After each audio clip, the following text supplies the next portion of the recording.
Have you ever felt completely stuck? Like you're on the side of the road and life is just passing you by? Maybe it's a dream that feels out of reach, a relationship that's broken, or a personal struggle that just won't go away. You feel invisible, like no one sees you or hears your cries for help. If you've ever felt that way, then I want to tell you a story about a man who was literally in that exact position. His name was Bartimaeus, and his story is a powerful reminder that no one is too far gone for a miracle. The story takes place in the ancient city of Jericho. Imagine the scene. It's a bustling, dusty city. The streets are crowded. Jesus is in town, and a huge crowd is following him as he leaves the city. The energy is electric. People are pushing and shoving, trying to get a glimpse of this man who performs miracles and speaks with such authority. And there, on the side of this busy road, sits Bartimaeus. He's a blind beggar. For him, every day is the same. He sits, he begs, he hopes for a few coins just to survive. He can't see the faces in the crowd, but he can hear everything. He hears the shuffling feet, the murmur of conversations, and then he hears a name that sparks something within him. Jesus of Nazareth. Bartimaeus has probably heard the stories. Stories of Jesus healing the sick, making the lame walk, and giving hope to the hopeless. This isn't just another rabbi passing by. This is his one shot, his one moment for a total life change. So what does he do? He doesn't just whisper. He doesn't politely ask.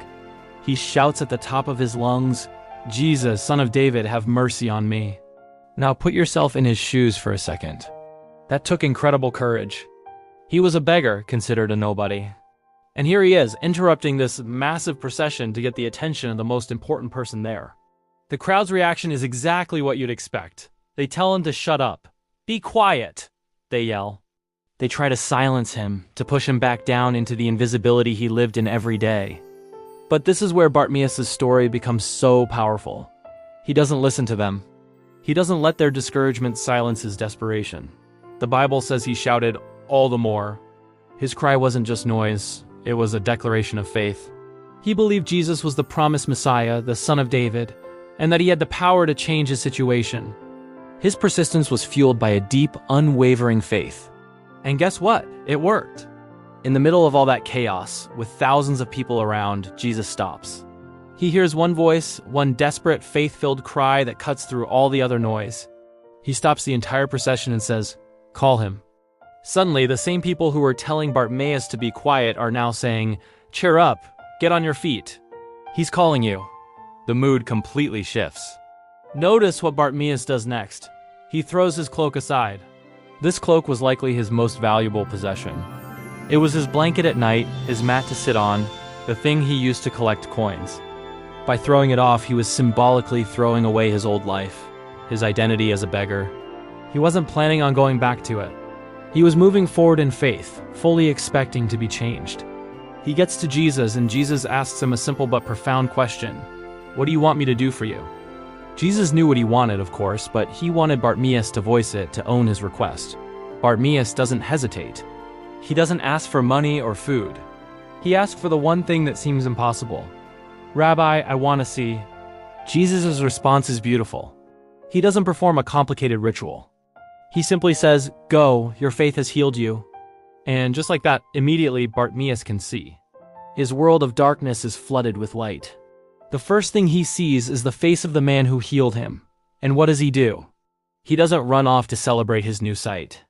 The Bible says he immediately started following Jesus down the road, glorifying God. His life was transformed, and his first act was one of worship and discipleship. The whole crowd saw it and began praising God too. This story isn't just about a physical healing that happened 2,000 years ago. It's about us. Maybe you feel blind to your purpose.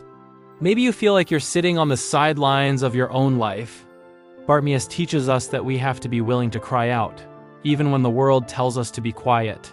We have to have persistent faith that refuses to be silenced. We have to be willing to throw off our old identity, that old cloak of despair or sin or whatever holds us back, and run to Jesus.